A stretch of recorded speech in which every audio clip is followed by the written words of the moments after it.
T'en as marre d'attendre le vieux, hein? Mais oui.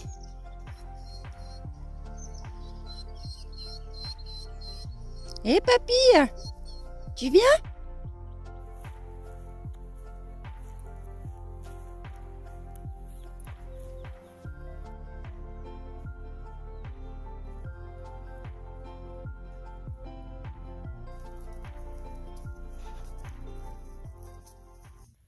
Amis de la Vénusie, bonjour à tous, j'espère que vous allez tous très très bien. Je suis ravie de vous retrouver aujourd'hui dans cette nouvelle vidéo, toujours avec le soleil, donc ça franchement ça fait vraiment super plaisir.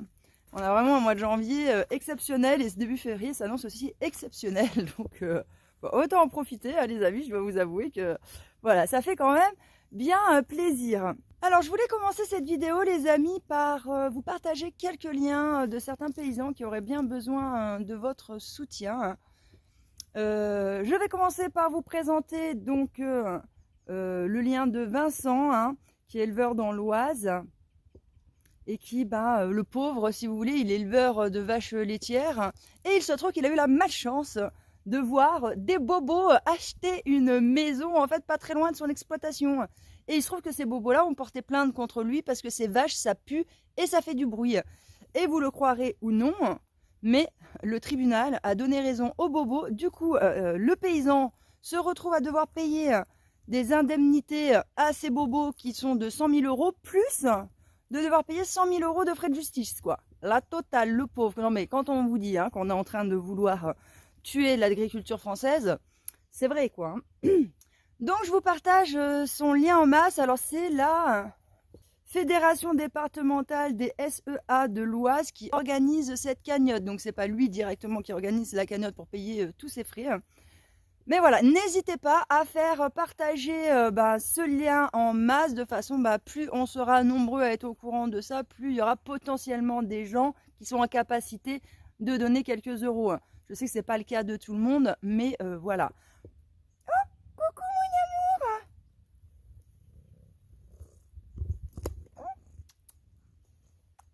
Il a du noir là. T'étais traîné où? Et aussi, je voulais vous partager un deuxième lien, celui de la ferme des cochons laineux. Ils ont aussi un Instagram. Je vous mettrai de toute façon tous les liens en barre d'infos. N'hésitez pas à vous en saisir des liens pour les partager à tout le monde, les amis. Alors lui, il n'a pas besoin d'aide financière. Donc déjà, c'est accessible à tout le monde. Là, c'est juste une pétition à signer. Alors je vous fais le topo grosso merdo, mais c'est pareil, vous pourrez lire un peu tout le descriptif. Mais bon, le mec s'est installé dans une ferme où il a créé son élevage en fait de cochons bio. Et il se trouve que l'endroit où il s'est installé, le chemin communal n'était pas carrossable. Sauf que comme c'est un chemin communal, il a entamé des démarches en fait pour que ce soit le maire qui s'occupe de lui bétonner en fin de compte son... l'arrivée jusqu'à son exploitation. Parce qu'aujourd'hui, je ne sais pas si vous vous rendez compte, mais le mec, quand il a des animaux qui meurent chez lui, il peut même pas faire venir l'équarrissage, quoi, parce que le camion de l'équarrissage, la route, elle est tellement défoncée qu'elle passe pas. Il est obligé de faire brûler ses animaux sur son terrain, quoi. Un truc de dingue. Alors qu'il a tous les papiers, toute la justice qui lui dit, vas-y copain, le maire, il va faire ton chemin, quoi. Et le maire, il fait rien. Bref, c'est une bataille de fou qu'il est en train de mener.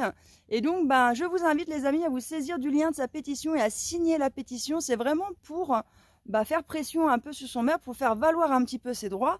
Et puis qu'il puisse, et lui, tout ce qu'il demande, c'est d'avoir juste un chemin carrossable. Donc, c'est pas compliqué. La mairie, elle a l'obligation de le faire. Donc, je comprends même pas qu'il en arrive à des proportions pareilles, tout ça, pour avoir un chemin, en fait, devant chez lui, quoi. Donc bon, voilà, les amis, n'hésitez pas à partager ces liens en masse. Plus on sera nombreux, voilà, plus ils auront de la chance d'arriver à ce qu'ils souhaitent. Petit coquinou!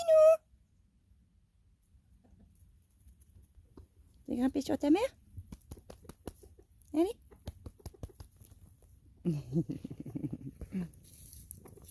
Alors du coup les amis, avec ce beau soleil et cette douceur du mois de janvier, eh bien je me suis occupée un petit peu de l'extérieur. Et je me suis donc occupée d'enlever toutes les ronces dans la première partie du poulailler qu'il y avait, ainsi que couper les genêts, enfin bon bref, un peu tout le bordel qu'il y avait dans ce coin là-bas, parce que je dois bien vous avouer que je commençais à en avoir marre de voir ce bosquet là, et puis quand je rentrais dans le poulailler d'avoir du mal un petit peu à circuler dedans.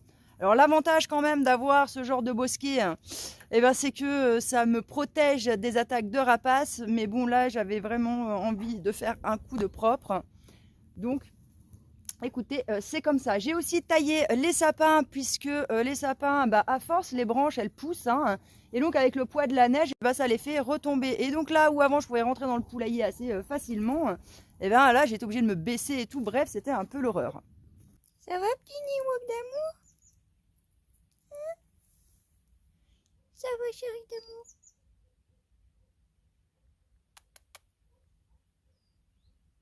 Vous pouvez voir maintenant qu'on voit que tout mon poulailler, là c'est vachement bien dégagé.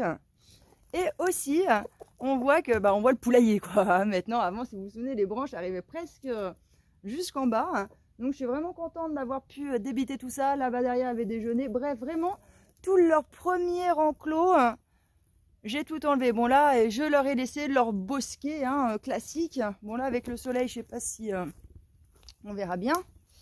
Mais voilà, là au moins elles ont toujours leur bosquet classique pour aller se cacher dedans en cas d'attaque et tout ça. Mais là, c'est vrai que ici ça risque de poser un problème cette année, donc j'ai intérêt de veiller au grain parce qu'il y a moyen que j'ai un petit peu des attaques. Je surveille parce que le coq il est toujours là et je vous dis, j'ai pas très confiance. Il est gentil mais pas très confiance quand même. Bref.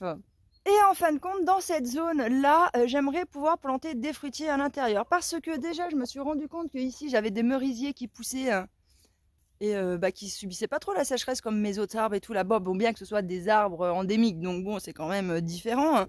Mais je trouve qu'ils se comportaient bien. Et quand j'avais fait venir mon sourcier, il m'avait dit que j'avais une veine qui passait en fin de compte par là. Et du coup, je me demande si les fruitiers poussent pas bien ici parce qu'il y a la veine qui passe en dessous. Hein. Donc ne vous emballez pas, hein, parce que je sais qu'il y en a qui me disent « Oh, t'as une veine, t'as de l'eau, Vénus, mais fais un puits, fais un puits, fais un puits. » Les gars, ne vous enflammez pas, j'ai de l'eau à 30 mètres. Je sais pas si vous vous rendez compte le budget qu'il faut pour aller chercher de l'eau à 30 mètres et le budget qu'il faut comme pompe, machin et tout ça pour faire remonter l'eau de 30 mètres. C'est quand même énorme, donc il me faut un budget de 10 000 boules fastoche, quoi. Et donc, clairement... c'est pas au programme de ces prochains jours ni de ces prochaines années. Mais bon, après, si, on ne sait jamais. Hein. Si vous avez 10 000 balles que vous ne savez pas quoi faire, eh ben écoutez, je suis preneuse, les amis, vous me les donnez, je ferai un puits avec. Mais je savais bien que c'était toi qui me bouffais les pieds, là. Non, mais...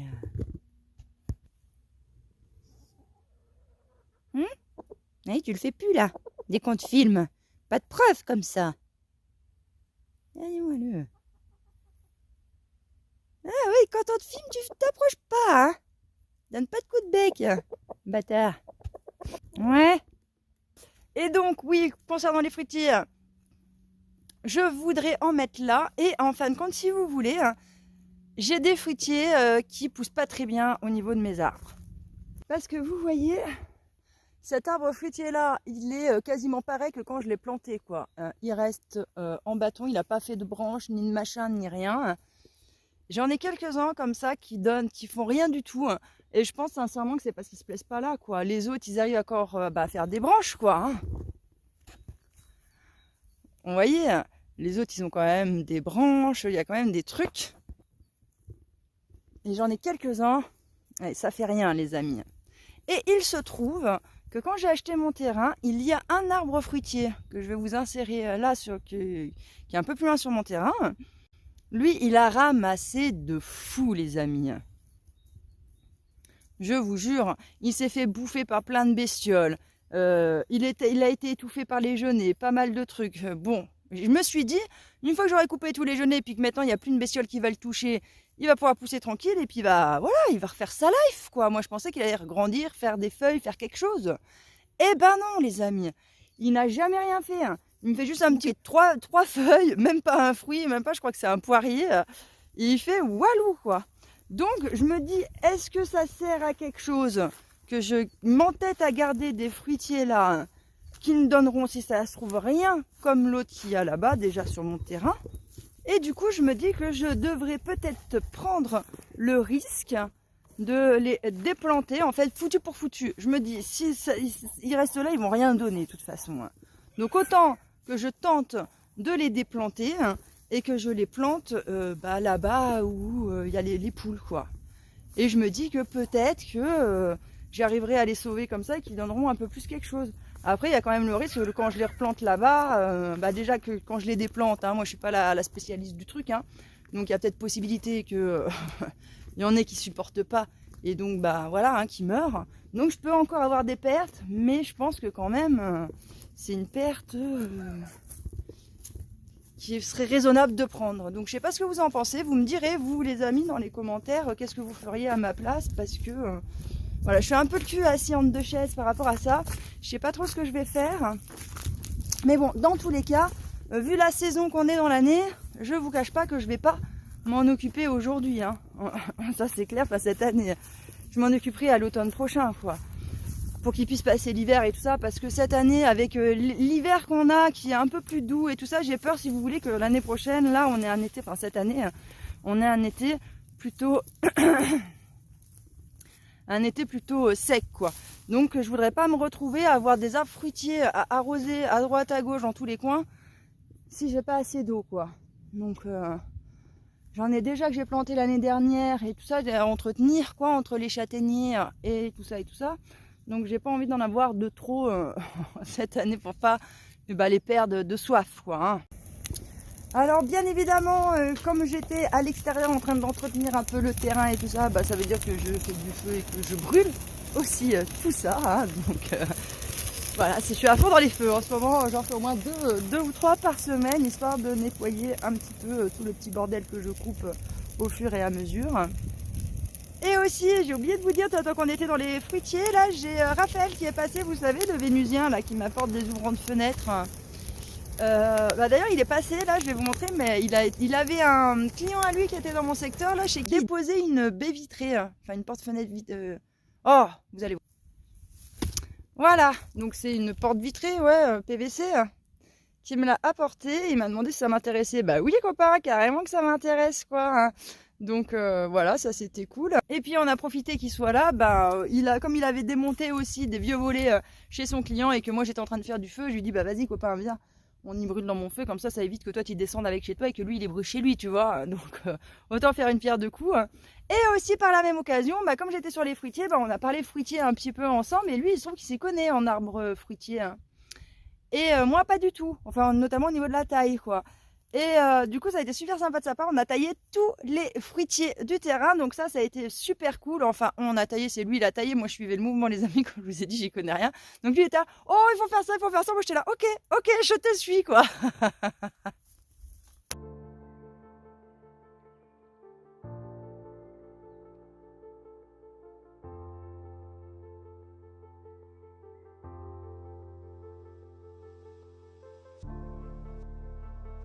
Bon excusez-moi, c'est un petit peu brouillon les amis, hein.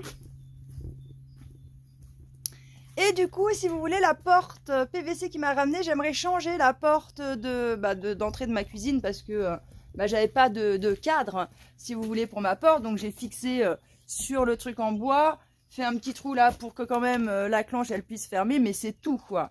Et donc c'est vrai que d'avoir un vrai ouvrant là, ce serait vraiment sympa. L'ouvrant est un petit peu plus grand que ma porte, mais bon là, comme j'ai 10 cm avant d'arriver à la fenêtre là, je pense que j'arriverai à la faire rentrer dedans sans avoir enlevé la fenêtre là. Je sais pas, il faudrait que je vois, mais voilà. Ça c'est un projet que je vais faire, je pense, dans pas trop longtemps. C'est plutôt assez simple, donc voilà, ça j'ai trop hâte. Enfin, j'aurai une vraie porte sur la porte de ma cuisine. Non mais c'est vrai quand vous dites que je m'embourgeoise et tout, mais vous avez trop raison, hein. Aussi cette semaine, bon, j'essaie de me motiver pour peindre, enfin peindre si on veut, quoi, parce que c'est pas vraiment là de la peinture, parce qu'on peut faire un petit peu à la sauvage. Donc c'est d'ailleurs pour ça que je me suis motivée, sinon je ne me serais pas motivée les amis, hein, ça c'est clair, hein. Je me suis motivée pour peindre ma table en teck. Ça aussi c'est Raphaël qui me l'avait ramené, ça traînait chez lui, et donc on peut voir que là les sièges sont vraiment bien secs, quoi. Bon, je sais, on voit ma perche là-bas, je suis pas une youtubeuse élite, qu'est-ce que vous voulez les amis, hein. On va pas se casser la tête aujourd'hui avec le soleil, hein. Et donc, on voit qu'elles sont sèches et abîmées, quoi. Et là, on voit que c'est la partie où j'ai passé. Alors là, j'ai passé de l'huile de térébenthine gemme, là, avec de mon huile de friture. Voilà. Et ça a donné ça. Je pensais pas que ça fonçait l'huile de gemme parce que mon huile de friture elle était claire et le truc d'essence de gemme là, de térébenthine, bah c'est clair quoi. Et donc je pensais pas que ça aurait foncé le bois comme ça, mais je trouve ça sympa. Et donc voilà, au moins c'est protégé. J'ai aussi eu le courage de faire une chaise, mais bon, comme vous avez vu, j'ai pas eu le courage de faire les autres chaises parce que ben déjà j'aime pas peindre, comme je vous ai dit. Et autant la table c'est des grands espaces et tout, hein, ça va bien. Mais autant, autant la chaise, il y a trop de petits bidules. Ça m'a vraiment... La chaise, une fois que j'en ai fait une, je me suis dit, vas-y copine, même pas je tente de faire le reste. J'ai vraiment une patience pour peindre, je dirais entre 1 heure, voire 1 heure et demie, grand max. Et 1 heure et demie, c'est quoi, je suis dans mes meilleurs jours, quoi. Donc vraiment, c'est un truc que je déteste faire. Et les chaises, là, encore pire. Donc je pense que je vais me taper une chaise par mois et que dans 6 mois, j'aurai fait la totalité du truc. Mais bon, l'essentiel c'est que ce soit pris limite pour l'hiver prochain, quoi, hein, pour que ça se retape la neige, le machin et tout le bordel par-dessus, donc ça va, on a le temps. Regardez-moi le petit coquinou là-bas. Alors, petit coquin, qu'est-ce que tu fais, mon amour? Hein? Eh oui!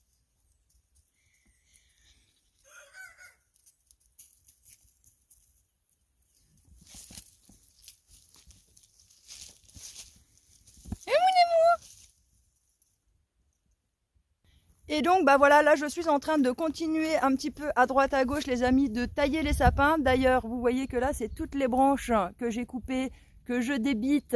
Je brûle, bah voilà, toutes les épines et tout ça que j'ai pas besoin. Et puis après, ça, je viendrai les débiter en petits morceaux. Donc bah, j'avance doucement mais sûrement, mais en fait mine de rien ça prend du temps, hein, tout ça. Là j'ai fait une partie de mon terrain là, mais il faut encore que j'avance là-bas pour faire le reste, quoi. Donc là j'avais coupé des branches sous ces sapins là-bas, sous ceux-là aussi j'ai coupé pour que voilà soit pareil, quoi, qu'on puisse circuler en dessous sans se prendre les branches dans la gueule. Bref, j'ai super bien avancé pour remettre un petit peu le terrain en état que j'avais laissé à l'abandon un petit peu, bah déjà l'année dernière, quoi, c'est sûr. Ça avait tellement poussé et tout que ça m'avait un petit peu saoulé, quoi. Et puis je crois que l'année dernière, j'avais pas fait de grande taille comme j'avais fait les autres années. Donc vraiment cette année c'était plus que nécessaire et je suis vraiment contente de voir que voilà, que le terrain ça reprend un petit peu forme. Alors cette semaine aussi, il m'est arrivé un truc de fou quand même. C'est que là, j'ai mon truc qui s'est déboîté là pendant que j'étais en train de faire la vaisselle. Je vous jure, j'étais choquée. J'ai une vis en fait qui part de mon évier et qui vient rentrer en fait là-dedans pour le maintenir bloqué. Et bien à l'intérieur, il y a un pas de vis qui maintient le boulon, quoi, hein, la vis boulon. Et ben à l'intérieur le pas de vis s'est pété, quoi. Et donc du coup un jour je faisais la vaisselle et tout d'un coup j'entends de l'eau qui coule par là. Heureusement je mets toujours un truc en dessous au cas où que ça goûte ou quoi que ce soit, et donc bah heureusement ça coulait déjà dans mon bocal, quoi. Donc j'ai réussi à trouver un boulon, je l'ai remis dedans, j'ai mis un boulon et puis j'ai revissé tout le bordel, quoi. Heureusement que j'en avais un boulon qui faisait la même taille que ce que j'avais besoin. Et ça, franchement, je ne sais pas si ça vous est déjà arrivé, parce que moi, j'en ai parlé à Alain qui, à la base, ben, il est plombier, Alain de métier, hein, donc voilà, il se connaît un petit peu dans toutes les problématiques qu'il peut y avoir chez les gens. Et je lui dis, est-ce que ça t'est déjà arrivé de tomber chez quelqu'un où le pas de vis s'était foiré, quoi? Il m'avait dit, mais non, Vénus, ça ne m'est jamais arrivé. Je dis, bon, bah voilà, il n'y a que en Vénusie que ça peut arriver, ça, je vous jure. Quand je vous dis qu'il m'arrive des trucs à moi, qui arrivent à très peu de gens, mais c'est vrai, quoi. C'est pour ça que souvent, des gens, ils me croient pas, des fois, quand je leur raconte des histoires, mais parce que il y en a, ils ont la chance, il leur arrive jamais rien. Moi, il m'arrive toujours des histoires improbables, quoi. Enfin bon. Avant de vous quitter, les amis, et surtout avant que j'oublie, je vais en profiter pour remercier les tipeurs, hein, de ce mois-ci. Donc je remercie Karine, Didier, Antoine, Claire, Sabine, Marcel, Pascal, Camille, Véronique et Béatrice. Merci les amis pour votre soutien, c'est vraiment trop adorable de votre part. Et c'est grâce à vous que je peux continuer à payer une partie de mon traitement. Donc, bah, merci de me soutenir depuis aussi longtemps, car il y en a, vous me soutenez, je crois presque depuis les débuts, quoi. Il y en a certains, donc sans relâche, tous les mois, quelques euros. Franchement, bah, merci beaucoup, les amis. Quoi qu'il en soit, nous on se retrouve, je pense la semaine prochaine, hein, ça m'étonnerait que j'ai le temps de vous faire une deuxième vidéo cette semaine.